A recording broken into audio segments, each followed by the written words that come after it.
کہ کس رضی اللہ عنہ کو خوش کرنے کے لیے عمار رضی اللہ عنہ کو شہید کیا. وہ ہم نے مسند امام احمد سے احادیث دکھا دی ہیں انہیں. ابو الغادیہ تھے وہ صحابی جن سے یہ غلطی ہوئی، پوری زندگی وہ اس کے اوپر افسوس کرتے تھے. اور سب سے بڑھ کر وہابیوں کے جو امام ہیں، جن کے نام کے اوپر اس فرقے کا نام ہے، محمد بن عبد الوہاب، ان کے بیٹے ہیں عبداللہ. انہوں نے سیرت الرسول کتاب لکھی ہے. اس کے اینڈ پہ جا کر انہوں نے خلفائے راشدین کی بایوگرافی بھی لکھی ہے. اس میں بھی جنگ جمل، صفین اور نہروان کو ڈسکس کیا ہے.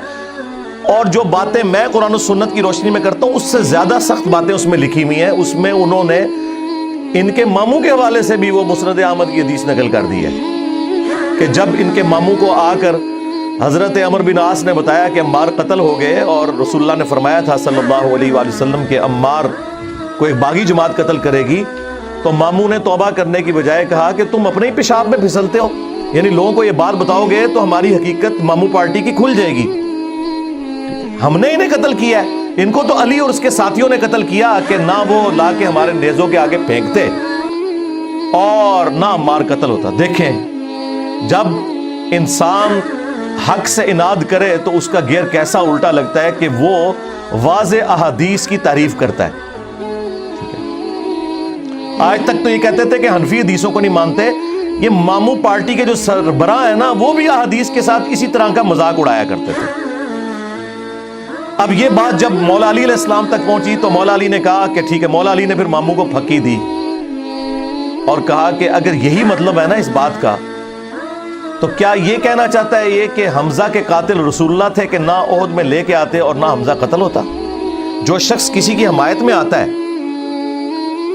اس شخص کو آپ یہ کہتے ہیں کہ وہ مجرم ہے یا اس کا امیر مجرم ہے.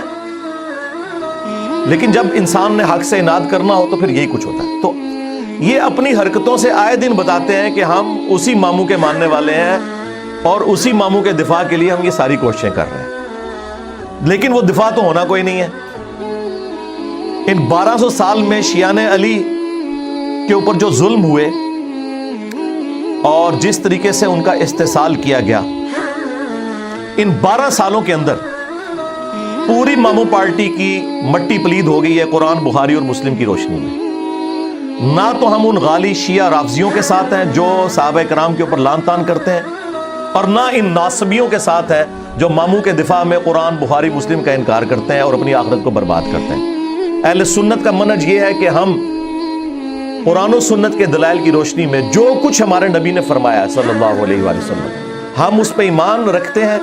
چاہے رسول اللہ کے زمانے کا کوئی انسان ہو یا آج کا، جو بھی رسول اللہ کے فرمان کے ساتھ بغاوت کرے، ہمارے دل میں اس کے لیے کوئی ایکسٹرا آرڈنری محبت کے جذبات نہیں ہے. اس کی وجہ یہ ہے کہ ہم نے محبت کی تھی اللہ اور اس کے محبوب علیہ السلام کی وجہ سے.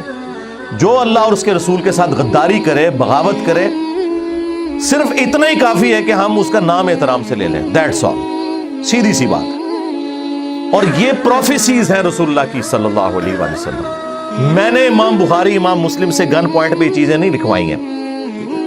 پھر ٹاپک اور طرف چل پڑے گا. جسے شوق ہے نا، تو میں نے کربلا کے پس منظر کے اوپر 200 احادیث جمع کی ہیں، اکثر بخاری اور مسلم سے، اور جو ادر دین بخاری اور مسلم ہے اس میں میں نے دور حاضر کے بڑے محققین جو ہیں، شیخ ناصر الدین البانی رحمہ اللہ، شیخ زبیر علی زئی رحمہ اللہ تعالی، شیخ شعیب ارنوت رحمہ اللہ تعالی، اسی طریقے سے غلام مصطفیٰ ظہیر صاحب، ارشاد الحق اثری صاحب، اور باقی علماء کی تحکیم لگائی ہوئی ہے. سلیم اسد کی لگائی ہوئی ہے، اور بڑے ائمہ میں سے امام حاکم، امام ذہبی، ان لوگوں کی تحکیم لگا کے پورا ایک ریسرچ پیپر لکھا ہے کہ کربلا ہوئی کیوں، اور اصل میں خلافت راشدہ کو ختم کرنے والا بندہ کون سا ہے جس کو چھپانے کی خاطر یہ ساری کی ساری ڈرامہ بازی ریال خور پارٹی اور یہ وہابی جماعت کر رہی ہے تاکہ ان کی ملوکیت قائم رہے.